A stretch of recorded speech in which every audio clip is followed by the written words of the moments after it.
मेरे प्रिय मित्रों, क्या आप जानते हैं पांडवों के पिता राजा पांडु की मृत्यु संभोग करने की अवस्था में हो गई थी। क्या आप जानते हैं पांडवों ने अपने पिता का मांस क्यों खाया था? नमस्कार मेरे प्रिय दर्शकों, आपका स्वागत है फिर से इस रहस्यमयी दुनिया में। दोस्तों, आपने महाभारत देखी होगी। क्या आप जानते हैं पांडु के पुत्र सहदेव ने अपने पिता पांडु का मांस खाया था? जी हाँ, ये सत्य है। परंतु उन्होंने ऐसा क्यों किया, ये जानकर आपको इससे भी ज्यादा हैरानी होगी। तो आइए मिलकर जानते हैं आखिर सहदेव ने ऐसा क्यों किया।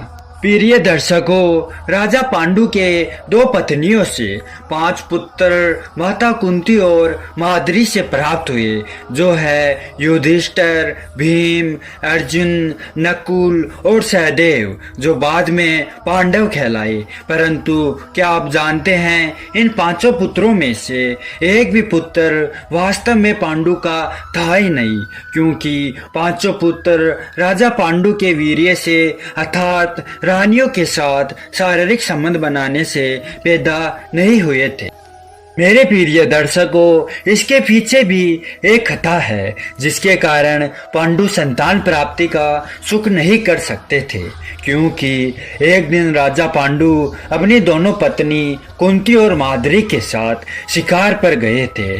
तब उन्होंने एक हिरण देखा जो मैथुन रथ था, और पांडु ने इस अवस्था में उन पर बाण से वार कर दिया और बाण से उन्हें घायल कर दिया। फिर वह मृग अपने वास्तविक रूप में आया, जिसे देख पांडु अचंभित हो गया।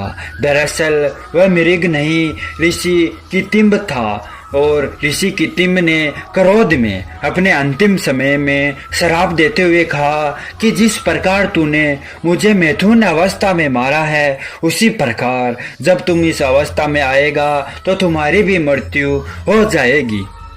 ये दर्शकों, फिर राजा पांडु को अपने वारिस की चिंता सताने लगी, और यह बात जब पांडु ने अपनी पत्नी कुंती और माद्री को बताई तो कुंती को अपना एक वरदान याद आया, जो कि एक बार महर्षि दुर्वासा ने कुंती के सेवा भाव से प्रसन्न होकर माता कुंती को वरदान स्वरूप एक मंत्र दिया था। उस मंत्र का आह्वान कर माता कुंती किसी भी देवता को बुला सकती थी और संतान प्राप्त कर सकती थी।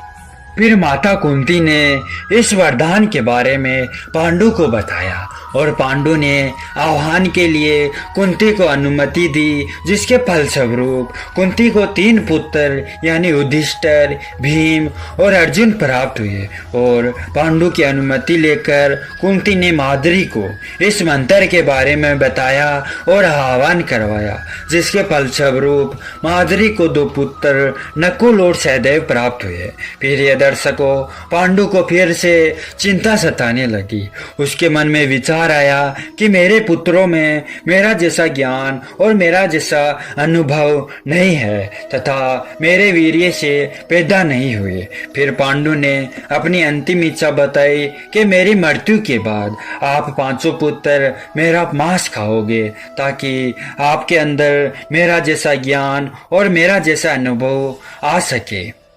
फिर एक दिन पांडु अपने आप पर नियंत्रण नहीं कर सका और माद्री के साथ शारीरिक संबंध बना रहे थे, तो उसी दौरान उसी अवस्था में उनकी मृत्यु हो गई। जब पांडु की मृत्यु हुई थी, उसके मर्त शरीर का मांस 5 भाइयों ने मिलकर खाया था। इसके पीछे का कारण पांडु की अपनी ही इच्छा का होना था। दरअसल पांडु खुद चाहते थे कि उनके पुत्र उनका मांस खाए, क्योंकि पांडव पुत्र पांडु के वीर्य से पैदा नहीं हुए थे, जिस कारण पांडु का ज्ञान और कौशल उनके पुत्रों में नहीं जा पाया था। इसी कारण से पांडु ने अपनी मृत्यु से पूर्व ऐसा वरदान मांगा था कि उसके बच्चे उसकी मृत्यु के पश्चात उसके शरीर का मांस मिल बांट कर खाए, जिससे उसका ज्ञान बच्चों में स्थानांतरित हो जाए।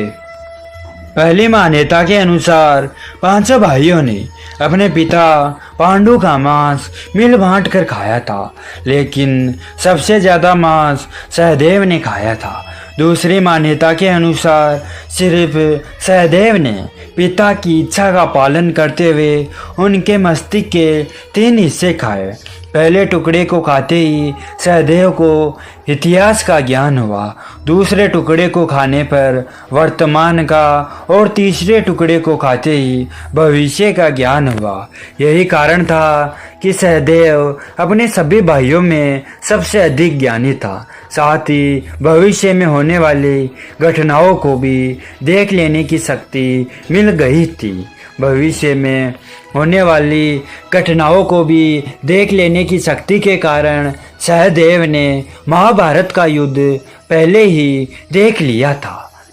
श्री कृष्ण को डर था कि सहदेव किसी और को यह राज न बता दे, इसीलिए श्री कृष्ण ने सहदेव को ये श्राप दे दिया कि अगर वह किसी से ये बात बोलेगा तो उसकी मृत्यु हो जाएगी। इसी कारण उसने किसी को ये बात नहीं बताई थी। मेरे प्रिय दर्शकों, आज के लिए इतना ही। फिर मिलते हैं अगले वीडियो में। और वीडियो अच्छा लगा तो लाइक शेयर करें, और चैनल को सब्सक्राइब नहीं किया है तो सब्सक्राइब करना ना भूलें, और वीडियो को अपने दोस्तों और परिवारजनों में शेयर करना ना भूलें। धन्यवाद दोस्तों।